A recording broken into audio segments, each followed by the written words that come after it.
নম্বর কারণ হলো ওই দুনিয়ার বুকে ওই লোকটা যখন মসজিদের মধ্যে আজান হয় তো সে কোনোদিন ভুলেও মসজিদে প্রবেশ করে না। এক নম্বর কারণ কি? নামাজ পড়তো না। এক নম্বর কারণ কি? নামাজ না পড়া। এক নম্বর অপরাধ সে নামাজ পড়ে নাই। এই জন্য আল্লাহ তাআলা আমাকে নিযুক্ত করেছে তাকে দংশন করার জন্য। আমাদের সমাজে যে কত প্রকার নামাজ আল্লাহ বানাইছে, নামাজ পড়েও কিছু মানুষ নামাজ পড়ে কিছু মানুষ কি জাহান্নামে যাবে। মোটামুটি 5 প্রকারের নামাজ। فلا مضل له ومن يضلله فلا هادي له ونشهد أن لا إله إلا الله وحده لا شريك له ونشهد أن محمدا عبده ورسوله أرسل إلى الناس كافة بشيرا ونذيرا وداعيا إلى الله بإذنه وسراجا منيرا أما بعد فأعوذ بالله من الشيطان الرجيم بسم الله الرحمن الرحيم في جنات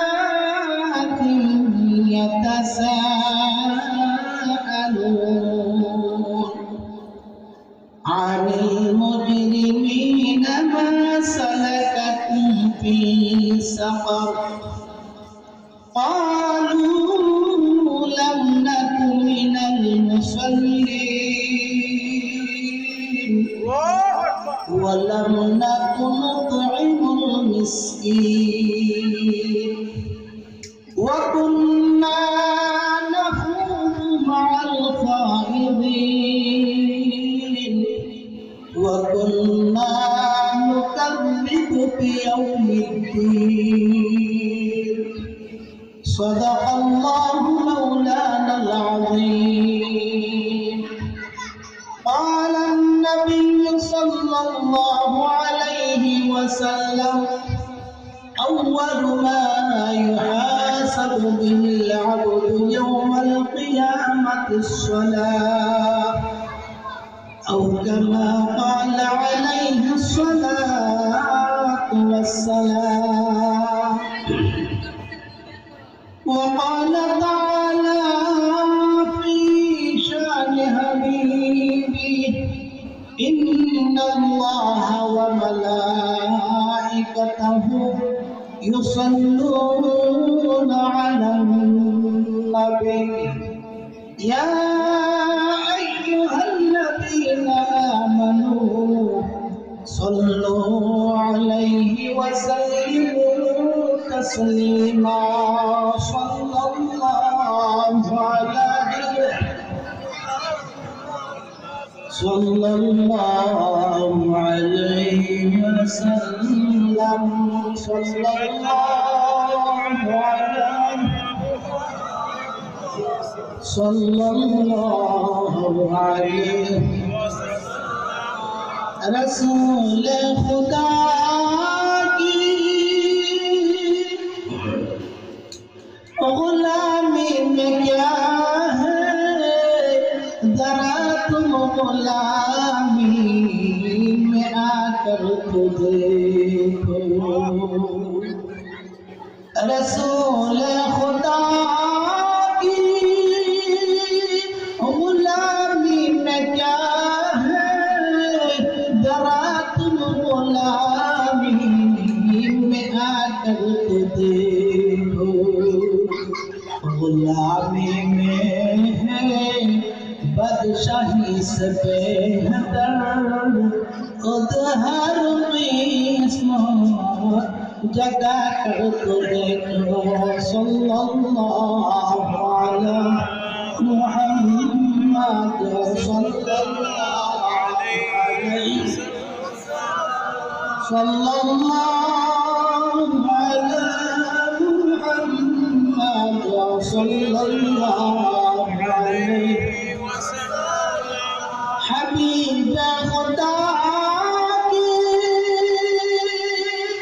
गुलामी पावे सरे ताजदारा बिगम हो रहा है हबीब खुदा की गुलामी पावे सरे ताजदारा बिगम हो रहा है किसी का जो इल्म हकीकत में क्या है तुम उनकी गुलामी में आकर तो देखो सल्लल्लाहु अलैहि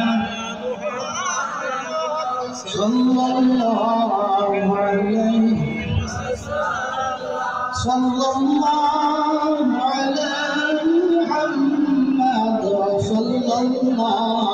अलैहि अल्लाहुम्मा सल्ली व सल्लिम व बारिक अलैहि আলহামদুলিল্লাহ এমগরপাড়া কেন্দ্র জামে মসজিদ ও গ্রামবাসীর উদ্যোগে 18তম ওয়াজ ও দোয়া মাহফিলের সম্মানিত সভাপতি উপস্থিত মুআজ্জাজ মুকাররম উলামায়ে কেরাম মুরব্বিয়ান আযম যুবক ভাইরা পর্দার অবস্থানরত আমার সম্মানিতা মা ও বোনেরা আল্লাহ তাআলার দরবারে লাখ কোটি শুকর ও সুজুদ আদায় করছি যে আল্লাহ তাআলা আমাদেরকে ফিতনা ফাসাদের জামানার মধ্যে দ্বীনি পরিবেশে কোরআন ও হাদিসের মাহফিল সে মাহফিলের মধ্যে আসার এবং বসার তৌফিক প্রদান করেছেন এতে আমরা খুশি না বেজার যদি খুশি হয়ে থাকি আমরা অন্তঃস্থল থেকে শুকরিয়া আদায় করি আলহামদুলিল্লাহ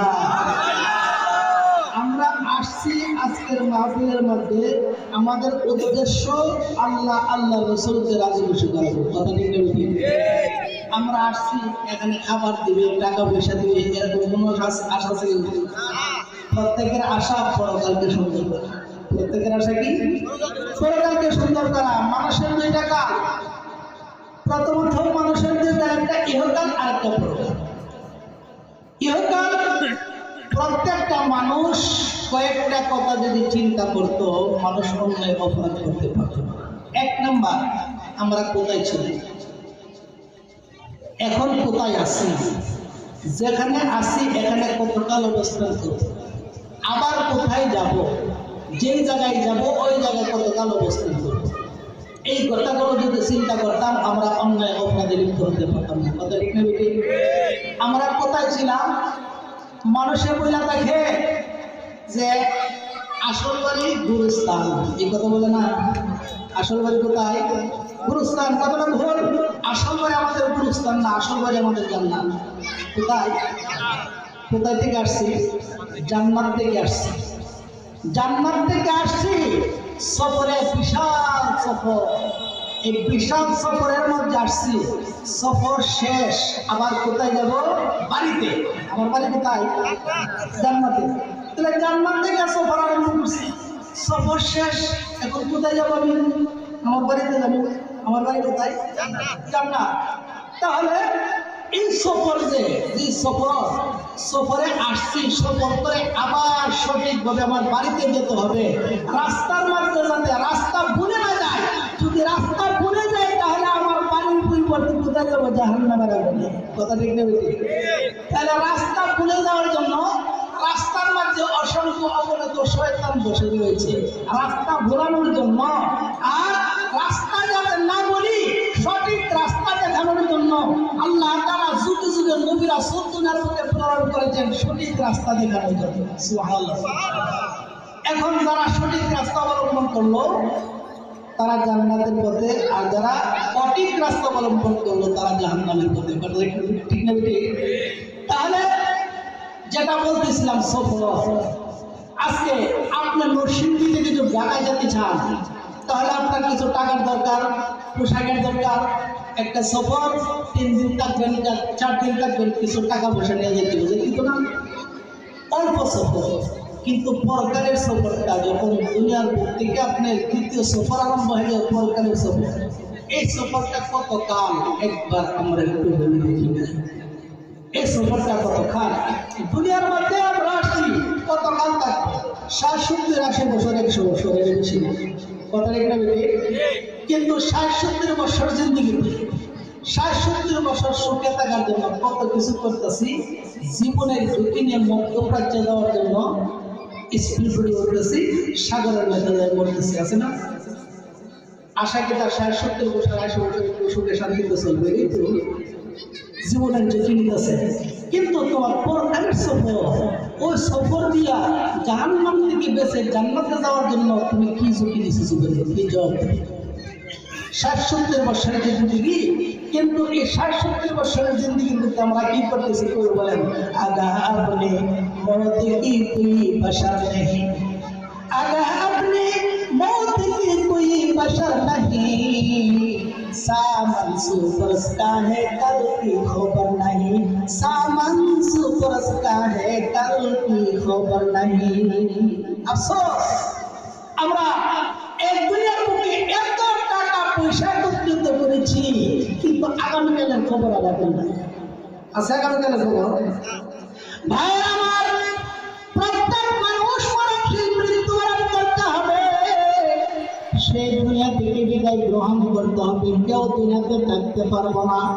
ওই দুনিয়ার হায়াতে জিন্দেগি যখন শেষ হয়ে যাবে, তখন তোমার আমার পরকালে পাড়ি দিতে হবে।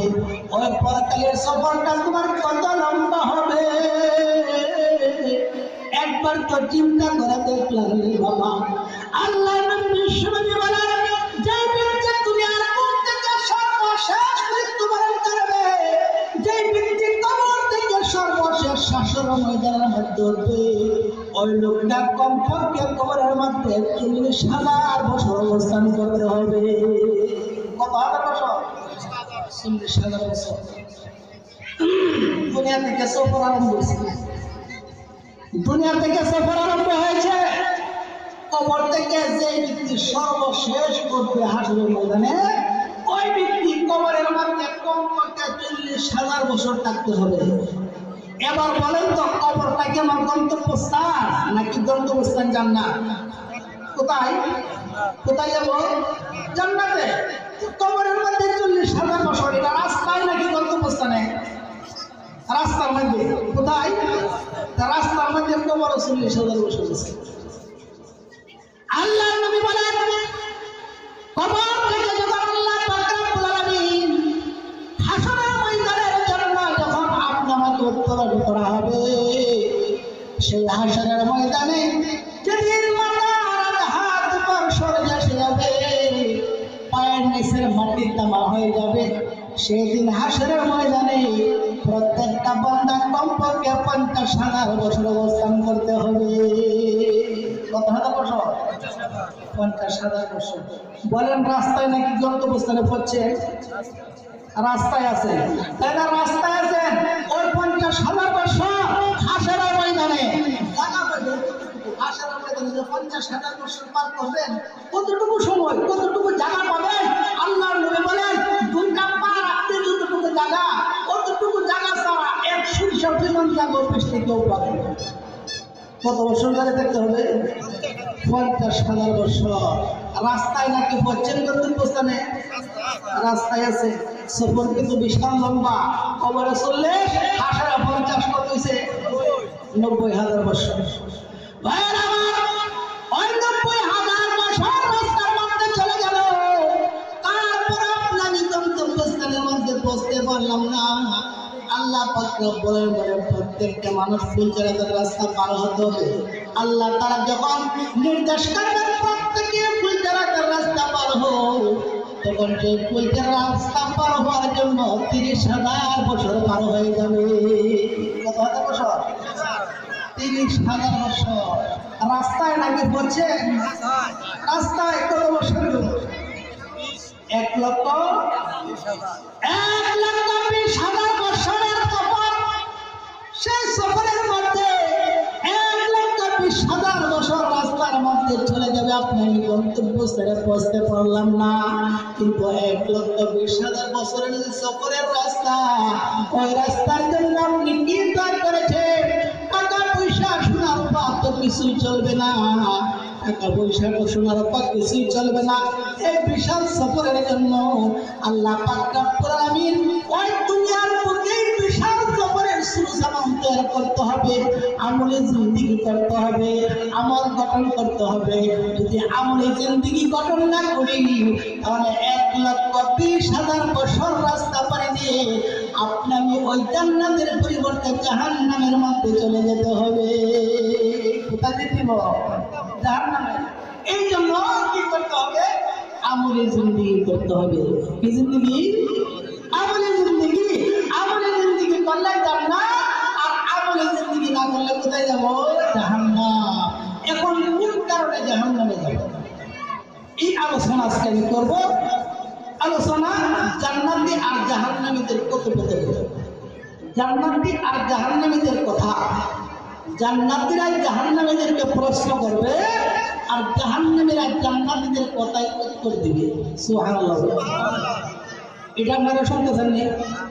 জাহান্নামীরা যে করবে কোন তারা জাহান্নাম গেছে, হ্যাঁ একটু কোন তারা গেছে। এবার জান্নাতি এবং জাহান্নামী, জান্নাতি মুমিন, জাহান্নামী মুমিন। জাহান্নামী মুমিন কিভাবে? তো সে কালিমাওয়ালা মুসলমান, কিন্তু তার আমল নাই। কি নাই? কালিমাওয়ালা মুসলমান, তার ইমান আছে না? কালিমা পড়ছে তো, তার ইমান আছে। ইমান আছে কিন্তু আমল নাই। আমল না থাকার কারণে জাহান্নামে গেছে। হয়ে গেছে? জাহান্নামে গেছে। সে শাস্তি মুখ করার পরে কোনদিন যদি মুক্তি পায় সে জান্নাতে যাবে।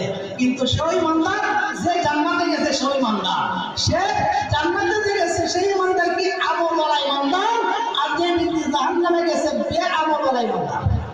কথা বুঝতে পারছে? এবার জান্নাতি মুমিন জাহান্নামী মুমিনদেরকে জিজ্ঞাসা করবো কিভাবে। আল্লাহ পাক রব্বুল আলামিন সমস্ত মানুষকে যখন দুই ভাগে বিভক্ত করে ফেলবে, একদলকে জান্নাতে দিবে আর একদলকে জাহান্নামে দিবে, ওই জান্নাতি বন্ধুরা একজন আরেকজনের সাথে গল্প করবে, একজন আরেকজনের সাথে কথাবার্তা বলবে। হঠাৎ তারা জাহান্নামের দিকে তাকা দেখবে, কিছু মানুষ জাহান্নাম আগুনের মধ্যে জ্বলতেছে। নাউজুবিল্লাহ বলে, কিছু মানুষ জাহান্নাম আগুনে জ্বলতেছে। ওই অবস্থা দেখে একজন জান্নাতি আরেকজন জান্নাতিকে জিজ্ঞাসা করবে, বি জান্নাতিন ইয়াতাসাআলুন। এক জান্নাতি আরেকজন জান্নাতিকে জিজ্ঞাসা করবে, ভাই ওই যে লোকটা জাহান্নামের আগুনে জ্বলতেছে দেখা যায়, ওই লোকটা তো আমার পূর্ব পরিচিত, আমার বন্ধু, আমার চাচা, আমার ভাই, আমার আশপাশি, একসাথে চলাফেরা করছি আমরা জান্নাতে। ওই লোকটা জাহান্নামে কিসের জন্য চলে গেল তুমি কি জানো? তখন জান্নাতি লোকটা বলবে, আমি তো জানি না, চলো তারা কেন জাহান্নামে গেল ওই কথাটা জিজ্ঞাসা করার জন্য জাহান্নামের রক্ষক মালিক ফেরেশতার কাছে যায়। কার কাছে? জাহান্নামের রক্ষক মালিক ফেরেশতা। এবার ভাইরা আমার, ওই জান্নাতীরা পরামর্শ করে মালিক ফেরেশতার কাছে চলে যাবে। ওই মালিক ফেরেশতার কাছে গিয়ে বলবে, ও মালিক, ওই জাহান্নামের মধ্যে যে লোকটা জ্বলতেছে, জাহান্নামের আগুনের মধ্যে যারা জ্বলতেছে, তাদেরকে তো আমরা পূর্ব পরিচিত, তাদেরকে আমরা চিনি। ওই দুনিয়ার বুকে একসঙ্গে চলাফেরা করেছি, একসঙ্গে হাটে বাজারে গিয়েছি, একসঙ্গে খেলাধুলা করেছি, কিন্তু ওই লোকগুলা কিসের জন্য জাহান্নামের আগুনের মধ্যে জ্বলতেছে তোমার কাছে জানার জন্য আমরা উপস্থিত হয়েছি। তুমি বলো কিসের জন্য তারা জাহান্নামের আগুনের মধ্যে জ্বলে? ওই কথা বলার সঙ্গে সঙ্গে মালিক ফেরেশতা ডাক দিবে, ও আল্লাহর জান্নাতি বান্দারা, তারা কিসের জন্য জাহান্নামের আগুনের মধ্যে জ্বলতেছে? আমি মালিক ফেরেশতা জানি না, তোমরা তাদেরকে জিজ্ঞাসা করো তারা কিসের জন্য জাহান্নামের আগুনের মধ্যে চলে। এবার জান্নাতীরা তাদেরকে জাহান্নামের মুভেদেরকে লক্ষ্য করে বলবে, মা সালাকাকুম ফি সাকার। ও জাহান্নামী ভাইরা, দুনিয়ার বুকে আমরা একসঙ্গে চলাফেরা করেছি, একসঙ্গে হাটে বাজারে গিয়েছি। তুমি মৃত্যুবরণ কর, আমি মৃত্যুবরণ করার পর ইমাম সাহেব আমার জানাজার নামাজ পড়াই গেছে, তোমার জানাজা তো সেই ইমাম সাহেব পড়েছে। আমাকে যে কবরস্থানে দাফন করা হয়েছে, তোমার তো সেই কবরস্থানে দাফন করা হয়েছে, কিন্তু আমি জান্নাতে আর তোমরা কিসের জন্য জাহান্নামের মধ্যে আসলা? মা সালাকাকুম ফি সাকার, কিসের তোমাদেরকে জাহান্নামের মধ্যে নিক্ষেপ করেছে? এই কথা বলার সঙ্গে সঙ্গে ওই জাহান্নামের জবাব দেবে, আলু লাম নাকু মিনাল মুসাল্লিন। ওই জাহান্নামের আবার জবাব দিবে, ও জান্নাতি ভাইরা, আমরা দুনিয়ার বুকে একসঙ্গে চলাচল করেছি ঠিক আছে, একসঙ্গে খেলাধুলা করেছি ঠিক আছে, কিন্তু আমাদের চারটা বড় অপরাধ, সেই চার অপরাধের কারণে আল্লাহ পাক রব্বুল আলামিন আমাদেরকে জাহান্নামের আগুনের মধ্যে নিক্ষেপ করেছে।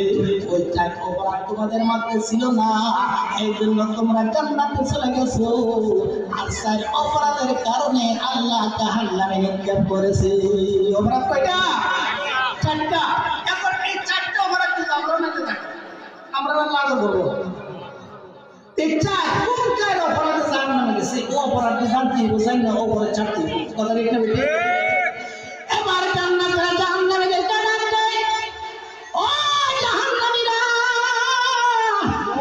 সেই চারটা অপরাধ কি, যে অপরাধের কারণে তোমাদেরকে জাহান্নামে নিক্ষেপ করা হয়েছে? তখন জাহান্নামীরা বলবে, ক্বালু লাম নাকু মিনাল মুসাল্লিন। এক নম্বর অপরাধ হলো আমরা দুনিয়ার বুকে মুসল্লি ছিলাম না। কি ছিলাম না? মুসল্লি।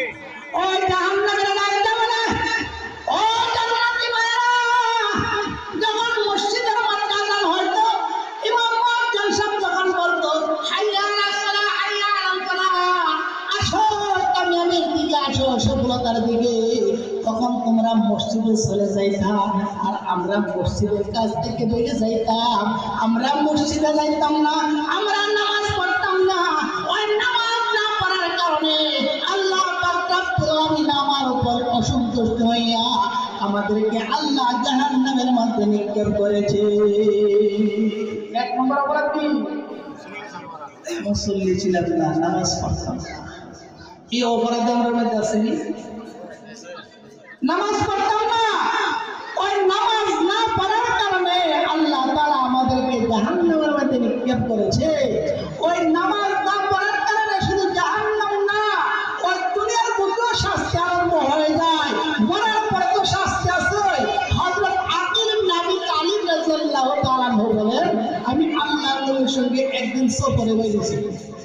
কই বেরিয়েছি? সফরে।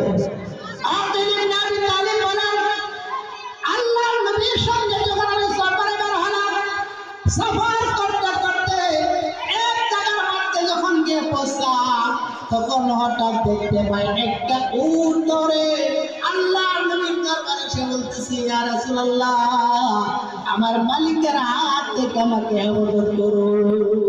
জোরে জোরে বলি সুবহানাল্লাহ। ওই উট বলতেছে, ইয়া রাসূলুল্লাহ, আমার মালিকের হাত থেকে আমাকে হেফাজত করুন। এই কথা বলার সঙ্গে সঙ্গে আল্লাহর নবী তাকাইয়া দেখে সেই উটের মালিক হাটের মধ্যে তলোয়ার নিয়ে আসতেছে। আল্লাহর নবীর দরবারে যখন উপস্থিত হয়ে গেলেন, আল্লাহর নবী জিজ্ঞাসা করলেন, ও আল্লাহর বান্দা, তুমি কিসের জন্য উটের পিছনে নিয়েছো? উট তোমাকে কি করেছে? এই কথা বলার সঙ্গে সঙ্গে ওই উটের মালিক বলতেছে, ইয়া রাসূলুল্লাহ, আমি সেই উটের মালিক, আমি সেই উটটাকে বহু টাকা দিয়ে বাজার থেকে খরিদ করেছি। ওই উটটাকে খরিদ করার উদ্দেশ্য, সেই উটটা আমার কথাবার্তা শুনবে, উটে আমি কাম কাজ করবো, কিন্তু আমার উট আমার কোনো কাজে আসে না। ওই উট আমার কোনো কথা শুনে না, এই জন্য আমি নিয়োগ করেছি করে সেই গোস্ত দিয়ে আমি উপকৃত হব। এই কথা বলার সঙ্গে সঙ্গে আল্লাহ তোমার মালিকের কথা তুমি কিসের জন্য শুনো না? এবার সেই উট আল্লাহ নবীকে ডাকতে বলে, ইয়া রাসূলুল্লাহ, ইয়া হাবিবাল্লাহ, আমি বিনা কারণে আমার মালিকের কথা শুনি নাই তা না, আমি কারণে আমার মালিককে ঘৃণা করি, আমার কারণ আছে। আল্লাহ বলে কি কারণ আছে? তখন ওর ডাক দিয়ে বলে, ইয়া রাসূলুল্লাহ, আমার মালিক যে মহল্লার মধ্যে ঘুমায়, ওই মহল্লার কোনো মানুষ আমার মালিক সহ ওই মহল্লার একটা মানুষ এশারের নামাজ আদায় করে না। এশারের নামাজ না পড়ে প্রত্যেকে ঘুমিয়ে যায়। এই জন্য আমি ওর চিন্তা করলাম তারা তো নামাজ পড়ে না, ওই নামাজ না পড়ার কারণে যখন আল্লাহর আযাব যখন সেই মহল্লার মধ্যে নেমে আসবে, তখন আমি উড়ত আল্লাহর গজব থেকে বাঁচতে পারবো না। সুবহানাল্লাহ। কোন উড়ে বলতেছি সে তো মালিকের কথা শুনে না, এশারের নামাজ না পড়ে প্রত্যেকে ঘুমিয়ে যায়। তাহলে ওই নামাজ না পড়ার কারণে যদি আল্লাহর আযাব গজব আসে, আমি উঠতেই মহল্লার মধ্যে আমি কি বাঁচতে পারবো? তখন তো না, তোমার উপর এই জন্যই তো মালিকের ঘৃণা করি। তাহলে ওটাও ঘৃণা করতেছে, আমি মালিকের ঘৃণা করি। আপনার মালিকের কাছ থেকে ওয়াদা নেন, সে এশারের নামাজ পড়বো, আমি তার কথা শুনবো। এবার আল্লাহ নিয়ে বলে, হে মালিক শুনছ, তুমি ওয়াদা করো তুমি এশারের নামাজ পড়বা। ওয়াদা করছে আর কোনোদিন নামাজ চাচ্তাম না। উঠে বলে আমি আর কোনোদিন মালিকের ওয়াদা হবো। তাহলে উঠেও ঘৃণা করে। আরেক হাদিস, আল্লাহ রাসূল সাল্লাল্লাহু আলাইহি ওয়াসাল্লাম সাহাবা কিরামদেরকে নিয়ে বসা। ওই অবস্থায় একজন যুবক মসজিদের দরজার মধ্যে ধরে খাও মাও করে ক্রন্দন করতেছে। ওই অবস্থায় আল্লাহর নবী যুবককে জিজ্ঞাসা করে, ও যুবক তুমি কিসের জন্য ক্রন্দন করতেছো? এবার যুবক বলে, ইয়া রাসূলুল্লাহ, আমার সম্মানিত পিতা ইন্তেকাল করেছে, আমার পিতাকে কাফন দাফনের জন্য আমি কোনো ব্যবস্থা করতে পারতেছি না। আমার পিতাকে কাফন দাফনের ব্যবস্থা করার জন্য আপনার দরবারে এসেছি। এই কথা বলার সঙ্গে সঙ্গে আল্লাহ বলেন, হে আবু বকর, হে উমর, তোমরা দুজন যাও, যাই আপনার বাবার কাফন দাফনের ব্যবস্থা করো। সেই কথা বলার পর হযরত আবু বকর এবং উমর দুইজন চলে গেলেন। ওই দুইজন যখন লাশের কাছে গেলে, ওই লাশের কাছে গিয়ে যে মাত্র লাশের চেহারার দিকে তাকাইলে, তখন দেখা যায় ওই লাশের চেহারাটা শুকরের আকৃতিতে হয়ে গেছে। আর জোরে বলে নাউজুবিল্লাহ। ওই মৃত ব্যক্তির চেহারা শুকরের আকৃতি হয়ে গেছে। শুকরের আকৃতি হওয়ার পর হযরত আবু বকর এবং উমর দুজন আল্লাহর নবীর দরবারে গিয়ে বলল, ইয়া রাসূলুল্লাহ, ইয়া হাবিবাল্লাহ, সেই লোকটার কাফন দাফনের ব্যবস্থা করার জন্য আমরা দুজন গেছিলাম, যেদিকে তার চেহারা শুকরের আকৃতি হয়ে গেছে। এই কথা বলার পর আল্লাহর নবী বলে, চলো আমি নিজে যে তার কাফন দাফনের ব্যবস্থা করব। এই কথা বলে আল্লাহর নবী নিজে রওনা দিলেন। দুররাতুন নাসিহিন কিতাবের মধ্যে ঘটনাটা লিখেছে। আল্লাহর নবী আবার নিজে যে মাত্র রওনা দিলেন, ওই লাশের নিকটে যাওয়ার সঙ্গে সঙ্গে আল্লাহর কুদরত বোঝা যায় না, ওই মৃত ব্যক্তির চেহারা আবার পূর্বের মতো মানুষ আকৃতি হয়ে গেছে। সুবহানাল্লাহ। আল্লাহ নবী বলল, চেহারাটা আবার মানুষের আকৃতি হয়েছে। আল্লাহ নবী বিশ্বনবী এবার তার কাফন দাফনের ব্যবস্থা করবেন।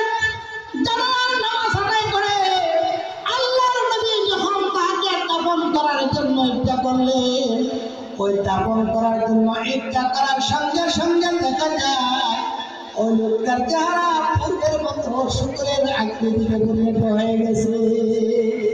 নাউজুবিল্লাহ। আবার চেহারাটা শুকর আকৃতি হয়ে গেছে। এবার আল্লাহর নবী ওই লোকের ছেলেকে জিজ্ঞাসা করে, বাবা তোমার আব্বার আমল ছিল কি? তখন ওই লোকটা বলে, আমার আব্বা দুনিয়াতে নামাজ পড়তো না। নাউজুবিল্লাহ। এবার আল্লাহর নবী বলে, ও সাহাবারা, তোমরা তাকায় দেখো বেনামাজের কি অবস্থা। শুকরের আকৃতিতে সে মৃত্যুবরণ করতেছে। শুকরের আকৃতি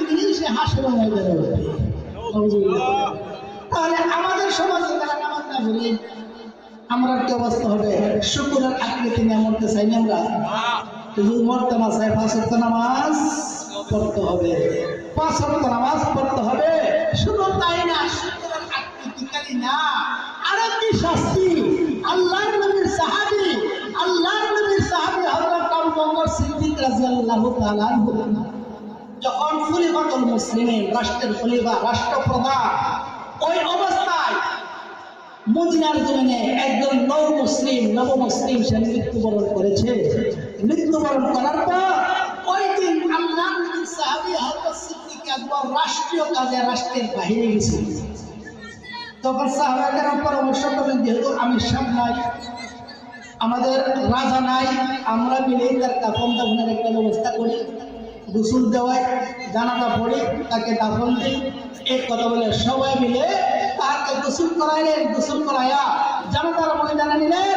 জানাজার ময়দানের মধ্যে নিয়ে সে যখন জানাজার নামাজ পড়ার জন্য একজন ইমাম নির্ধারিত করলেন, ওই ইমাম নির্ধারিত করার পর ইমাম সাহেব লাশের সম্মুখে যখন আল্লাহু আকবার বলে নিয়ত করবে, ওই অবস্থায় হঠাৎ দেখা যায় কাপড়ের ভিতরে বুকের উপর কি যেন নড়াচড়া করতেছে। নাউজুবিল্লাহ বলে, আরো জোরে বলে নাউজুবিল্লাহ। কথা বুঝতেছেন নি? কাপড়ের ভিতরে কি যেন নড়াচড়া করতেছে। ওই অবস্থা দেখে ইমাম সাহেব নিয়ত করলেন না। আমরা তো তার মানুষ হলে তো জানাজা ভালাই করে দিলাম, মুদ্রা দিল রে, কথা ঠিক না বেটি? এই অবস্থায় আল্লাহর নবীর সাহাবী যখন লাশের দিকে তাকাইলেন, তাকানোর সঙ্গে সঙ্গে দেখা যায় তার বুকের ভিতরে, কাপড়ের ভিতরে বুকের উপর কি যেন নড়াচড়া করতেছে। ওই অবস্থা যখন দেখলাম, ইমাম সাহেব জানাজার মানুষদেরকে ডাকতে বললেন, ও আল্লাহর নবীর সাহাবীরা, তার জানাজার নামাজ পড়াবার পক্ষে সম্ভব হবে না যতক্ষণ পর্যন্ত সেই কাপড়ের ভিতরে বুকের উপর কি আছে, যতক্ষণ পর্যন্ত রহস্য উদ্ঘাটন না করতে পেরেছি ততক্ষণ পর্যন্ত জানাজার নামাজ পড়াবার পক্ষে সম্ভব হবে না। এই কথা বলে আবু বকর সিদ্দিক রাদিয়াল্লাহু তাআলা রাষ্ট্রের মধ্যে নাই। এবার ইমাম সাহেব জানছিলেন, ও যুবকরা কি আছো, কাপড়ের পার খুলবে, বাস তুলে কাপড় ভাগা করে তার বুকের মধ্যে কি আছে একটু দেখতে পারবো? কোন সাহাবী সাহস করে না কাপড় খোলার জন্য। ওই অবস্থায় তারা পরামর্শ করলো, হযরত সিদ্দিক আকবর রাষ্ট্রের মধ্যে আসো, তারপর কাপড় দাফনের ব্যবস্থা হবে। এই কথা বলার পর হযরত আবু বকর সিদ্দিক রাদিয়াল্লাহু তাআলা ওই রাষ্ট্রের মধ্যে আসলেন। এখানে যখন সেই সংবাদ শোনার সঙ্গে সে জানাজার ময়দানের মধ্যে চলে আসলেন। জানাজার ময়দানের মধ্যে চলে এসে সে কাহিনীগুলা শুনে হযরত সিদ্দিক আকবরকে মাত্র লাশের সম্মুখে দাঁড়াইলেন। ওই দাঁড়ানোর সঙ্গে সঙ্গে দেখা যায় ওই বুকের উপরে কাপড়ের ভিতরে কি যেন নড়াচড়া করতেছে। ওই অবস্থা দেখে হযরত সিদ্দিক আকবর রাদিয়াল্লাহু তাআলা মাথার দিকে বাঁকা করলেন, মাথার দিকে পা তুলে কাপড় যখন বাঁকা করলেন, ওই কাপড় বাঁকা করার পর দেখা যায় ওই মৃত ব্যক্তির বুকের উপর একটা বিষধর সাপ বসে ওই মাথাটা বাঁকা করে মাথার মস্তক গুলা টুকরায় খাইতেছে। বলে নাউজুবিল্লাহ। ওই সাপ বুকের উপর বসে মাথার মস্তক টুকরায় খাচ্ছে। ওই অবস্থা থেকে হযরত সিদ্দিক আকবর বলে, প্রভু আমি তো জানতাম কবরস্থ করার পর সাপে দংশন করে, কবরস্থ করার পর তার শাস্তি আরম্ভ হয়ে যায়, কিন্তু এখন তো তার কাপড় দাফনের ব্যবস্থা কিছু হয় নাই, তাকে সাপে দংশন করতেছে। এই কথা বলে হযরত আবু বকর সিদ্দিক রাদিয়াল্লাহু তাআলা সেই সাপকে লক্ষ্য করে বলে, ওরে সাপ, তোমাকে বলতেছি তুমি শুনো, তুমি যদি বাঁচতে চাও তাহলে এই মুহূর্তে এখান থেকে চলে যাও, আর যদি তুমি না যাও তাহলে মদিনার যুবকদেরকে নির্দেশ দিব তোমাকে হত্যা করার জন্য। এই কথা বলার সঙ্গে সঙ্গে সাপ মাথা উত্তোলন করে দুইটা চক্ষু লাল করে হযরত সিদ্দিক আকবরের দিকে তাকাইলেন। সিদ্দিক আকবরের দিকে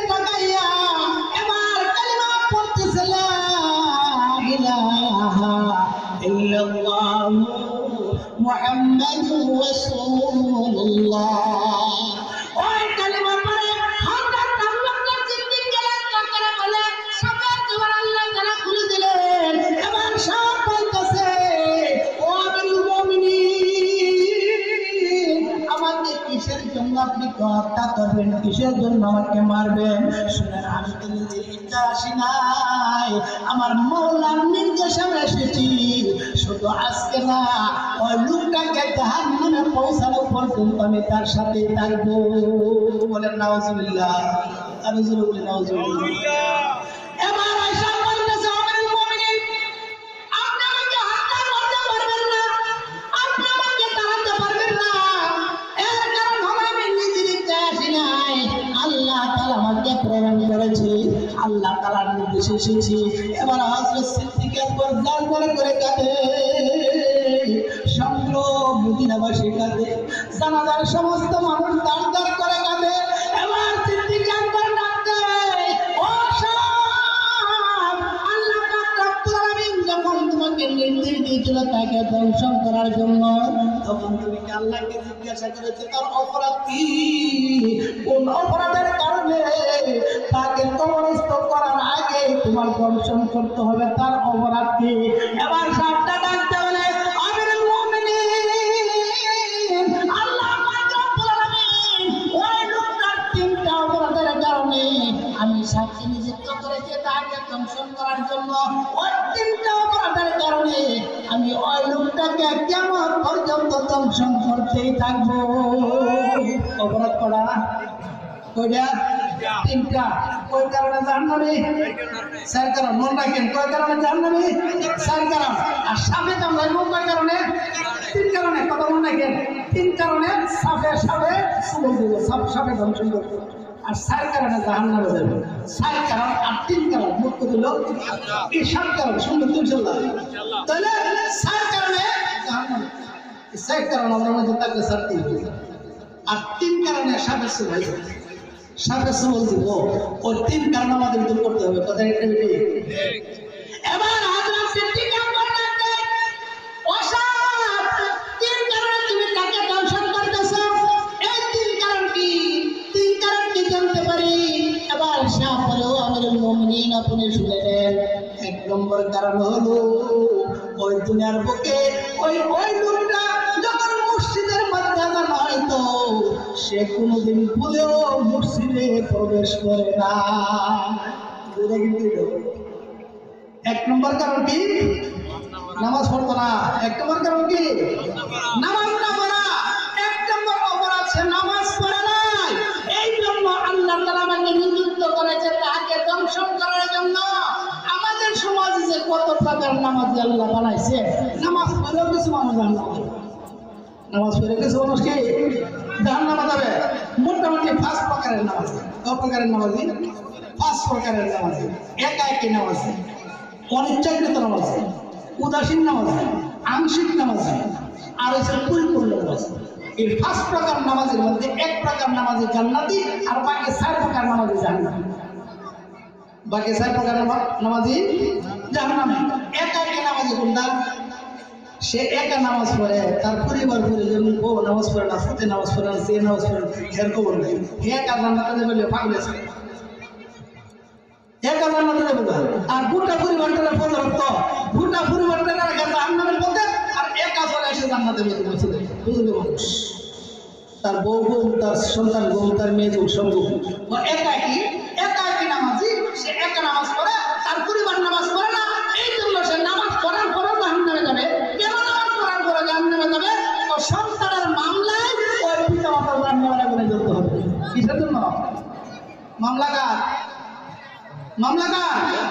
সন্তানের মামলা। কথা বলছেন, নামাজ পড়ার পরে জাহান্নামে কেন যাইব? বুজুর্গ মানুষ মসজিদে আল্লাহ বিল্লাহ করে, নামাজ পড়ার পরে জাহান্নামে যাবে, তার বিরুদ্ধে তার সন্তানের মামলাতে গোপন করে। আল্লাহ যখন তুই নামাজ পড়লে না কেন?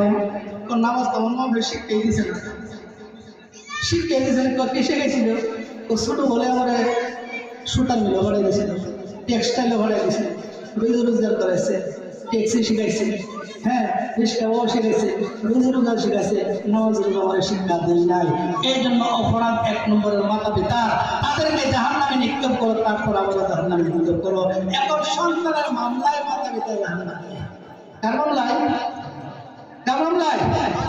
হ্যাঁ, কথা কিন্তু সন্তানের মামলায়। এখন আল্লাহ পুলিশ আছে, মামলা করেছে আপনি সন্তান, এই জন্য একা নামাজ পড়লে চলবে না। আল্লাহ তাআলা বলেন ইয়া আইয়ুহাল্লাযীনা আমানু কু আনফুসাকুম ওয়া আহলিকুম নারা ওয়াকুদুহান নাসু ওয়াল হিজারা।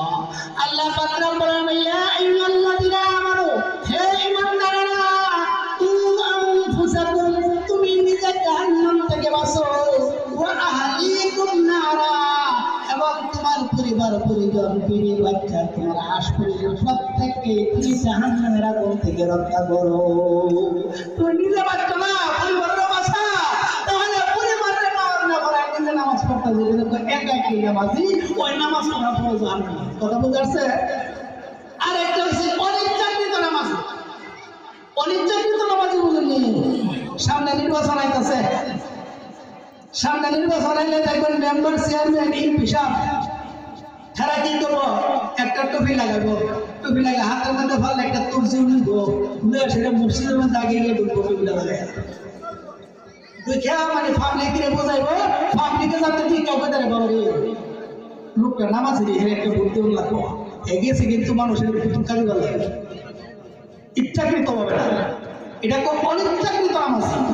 সেই ইচ্ছাকৃত নামাজ গেছে না, সে স্বার্থে গেছে, কোটকারিশন করতো, মানুষদেরকে দুঃখা দিয়া সাধু সাজা সে মানুষের কাছ থেকে ভোট নেওয়ার জন্য সে গেছে এরকম ভাবে যায় সেটা।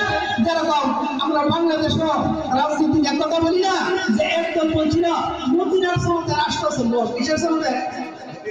মদিনার সনদে রাষ্ট্র চলবো, এই কথা বলে নির্বাচন করে ক্ষমতা গেছে, ক্ষমতা দেওয়ার পর কোনটা মদিনার সনদ, নিজের সনদ দেশের নাই। তাহলে নির্বাচন যখন এক যায় তখন কিছু মানুষ নামাজ ধরে বলে লাগে এটি হচ্ছে অনিচ্ছাকৃত নামাজ। ওই অনিচ্ছাকৃত নামাজি আরেকটা হচ্ছে আংশিক নামাজি। মনটা যে সমস্যা এক সময় পরে ও শুক্রানি ছিলেন, শুক্রানি কদরানি সব কদরা দেব, আর শুক্রবারে দেব বরকতালি সবে বরাত, আর কদরালি সবে কদর, এরকম ভাবে এই জাতীয় কিছু নামাজি আছে আংশিক নামাজি, অর্থাৎ একদিন পড়লে আরেকদিন পড়ে না, যেদিন মনে চায় এদিন যা, ওই আংশিক নামাজি ও জাহান্নামী। কথা বলছে। আরেকটা হচ্ছে উদাসীন নামাজি। উদাসীন নামাজি কেন? উদাসীন নামাজি নামাজ পড়ে ঠিক আছে, নামাজ পড়ে জোর আসর মাগরিব তিন ওয়াক্ত মিলাই এশার তো কোন তো এশার তো কাম কাজ সাইরা লই সব অপরাধ সব হইয়া এশার দিকে নামাজ পড়ে। উদাসীন অর্থাৎ নামাজের বেলায় তারও তো খেয়াল নাই, একশো পরে লেগছিল গুরু না কাদা করে লাইতেছি, এরকম নামাজ মিলাই এসে গিয়ে পড়তেছে, এটা উদাসীন নামাজি। উদাসীন নামাজে নামাজ পড়ার প্রয়োজন। আর আরেকটা হচ্ছে পরিপূর্ণ নামাজি। কোন নামাজি? পরিপূর্ণ নামাজি। আর পরিপূর্ণ নামাজি হয় পরিপূর্ণ সঠিক সময়ে নামাজ আদায় করো, তাহলে তুমি কি তোমার জন্য আল্লাহ জান্নাত তৈরি করে রেখেছেন। পরিপূর্ণ নামাজি তুমি হতে পারো, তাহলে তুমি কি মুমিন, তুমি ঈমানদার, তুমি নেককার। আর ওই নেককার সম্পর্কে আল্লাহ তাআলা বলেন ইন্নাল্লাযীনা আমানু ওয়া আমিলুস সালিহাতি কানাত লাহুম জান্নাতুল ফিরদাউসি নুজুলা। আল্লাহ পাক বলেন ইন্নাল্লাযীনা আমানু ওয়া আমিলুস সালিহাত, যে ব্যক্তি দুনিয়ার বুকে মানলো, ঈমানের পাশাপাশি নেক কাজ করলো, ঈমানের পাশাপাশি নেক কাজ করলো, ওই ঈমানের পাশাপাশি যে ব্যক্তি নেক কাজ করলো, আল্লাহ তাআলা বলেন কানাত লাহুম জান্নাতুল ফিরদাউসি নুজুলা, ওই ব্যক্তি পরকালে আমার জান্নাতুল ফিরদাউসের মেহমান হয়ে যাবে। কিসের মেহমান? ওই জান্নাতুল ফিরদাউসের মেহমান হবে। এই জন্য পরিপূর্ণ নামাজি হতে হবে। ওই সাতটা কাকে সংসার করতেছে হযরত সিদ্দিক আকবর জিজ্ঞাসা করে ওই লোকটার একটা বড় অপরাধ কি যে অপরাধের কারণে তাকে দংশন করতেছে। আমার সামনে ডাকতে বলে ও সিদ্দিক আকবর ও আমিরুল মুমিনিন, আল্লাহর সেই নাফরমান বান্দার এক নম্বর অপরাধ হলো ওই লোকটা দুনিয়ার বুকে নামাজ পড়তো না, মসজিদে প্রবেশ করতো না, এই জন্য আল্লাহ তাআলা নিযুক্ত করেছে তাকে দংশন করার জন্য। এবার সিদ্দিক আকবর জান জান করে কাঁদে, জানার সমস্ত মানুষ জান জান করে প্রার্থনা করে, ওই মদিনার সমস্ত মানুষ প্রার্থনা করে। এবার সিদ্দিক আকবর জিজ্ঞাসা করে ও সাহেব তার দ্বিতীয় নম্বর অপরাধ কি? এবার সাহেব বলে তার দ্বিতীয় নম্বর অপরাধ হলো আল্লাহ তাআলা তাকে অনেক ধন সম্পদের মালিক মালিক বানিয়েছিল, অনেক টাকা পয়সার মালিক বানিয়েছিল, কিন্তু ওই লোকটা হিসাব করে কোনোদিন যাকাত আদায় করে নাই। কি আদায় করে নাই? যাকাত আদায় করে নাই। আমরা তো সবাই করে দিল যাকাত হিসাব করে কেউ দেয় না। হিসাব করে কথার কথা 1 লাখ টাকা আপনি যাকাত আছে হিসাব করে, অহিসাব করতাম না, তাও ভাবলাম 2 লাখ টাকা দিবে, যাকাত আদায় হবে না। দিগার পুরো দিগাবে আপনি হিসাব করে টাকা দিলে তো বেশি দেরি বেশি ভিন্ন কথা, কিন্তু হিসাব ছাড়া 10 লাখ টাকা দিলে আপনি যাকাত আদায় হতো না। হিসাব করে আপনি যাকাত দেন, কিন্তু যাকাত দেন না, যাকাত না তাও হয় কিছু বাড়তালা, আবার কি করে রমজান মাসে কিছু যাকাতের কাম আছে, এর বলছেন যে জীবনে মিলে করে পাতলা ফেল করে যাকাতের কাপড় আর নেশার কাপড় বলে তোমার কেন বলছে গরিবের টাকা দিয়ে কাপড় না গুণ দিতা, কাপড় ছাড়া কি আছে? এই যাকাতের টাকার মালিক কেনা গরিব মালিক কে? আমার টাকা আমি কিভাবে খরচ করব না করব না আমি বুঝি। তুমি আমার টাকা দিয়ে কাপড় কিনে বলতে তো তোমার কেনা অনুমতি দিছে,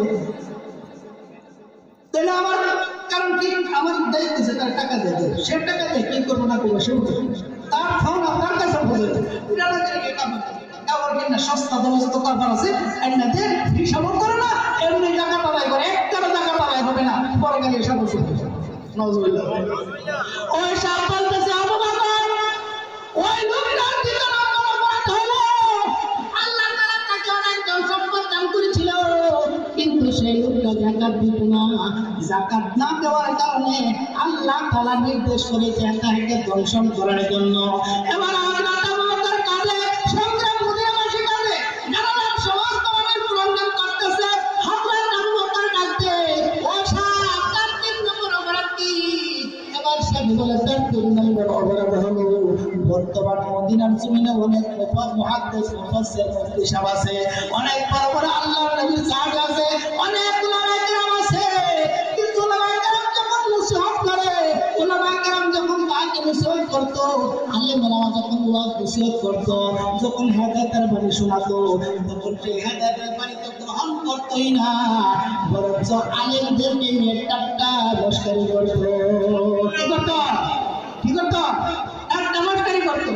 এই আলেমদেরকে নিয়ে টাট্টা মশকরি করত, আলেমরা ওয়াজ নসিহত শোনাতো, আর সে আলেমরা নিয়ে টাট্টা মশকরি করত। বলেন নাউজুবিল্লাহ। ইজ্জতের লোক আমরা সমাজ আসেনি, একটু জিকির করেন লা ইলাহা ইল্লাল্লাহ, লা ইলাহা ইল্লাল্লাহ, লা ইলাহা ইল্লাল্লাহ, লা ইলাহা ইল্লাল্লাহ।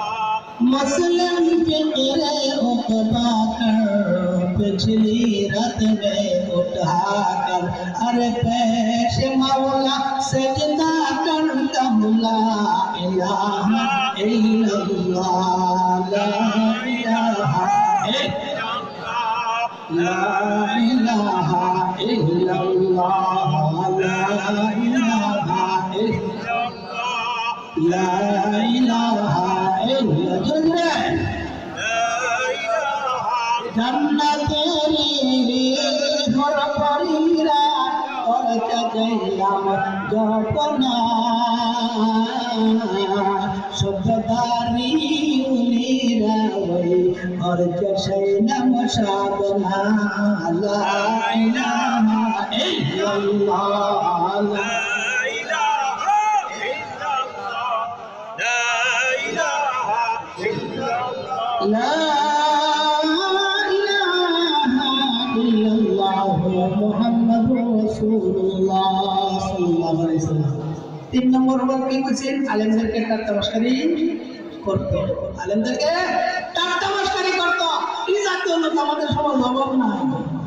ইমাম সাহেবের বিছানা বছরে বাইরে ইমাম সাহেব বদলাম করে মসজিদে যায় হুজুর ইমাম সাহেব আসসালামু আলাইকুম ভালো আছেন, আর পিছনে দিয়ে যায় ইচ্ছা মতো বদলাম করে আছে। কথা ঠিক না বেটি? আলেমুলাদেরকে টাট্টামস্কারি একদম স্বাস্থ্যভাবে আড্ডা দিতেছে, একটু যাইতেছে, একটু স্পিডে আসতেছে, কই জানি খানার গন্ধ পাইছে যে খাতেছে, আবার আরেকটু কাজ কাজ কাটতেছে, প্রত্যেকদিনে খাইছে প্রত্যেকদিনে খাইছে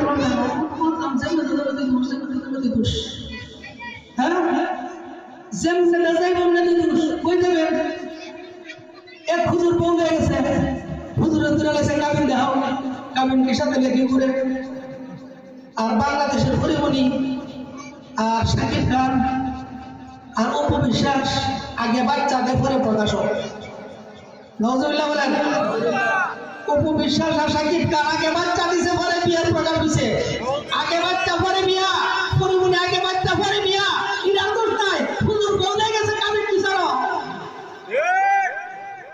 কথাই দেখতে আমি দোষী সামনের এই সমস্যা আলেমের দোষ তাহলে আলেমের দোষ কেমনি বিচারবো এই জন্য সামনে একটা বলে ও সিদ্দিকার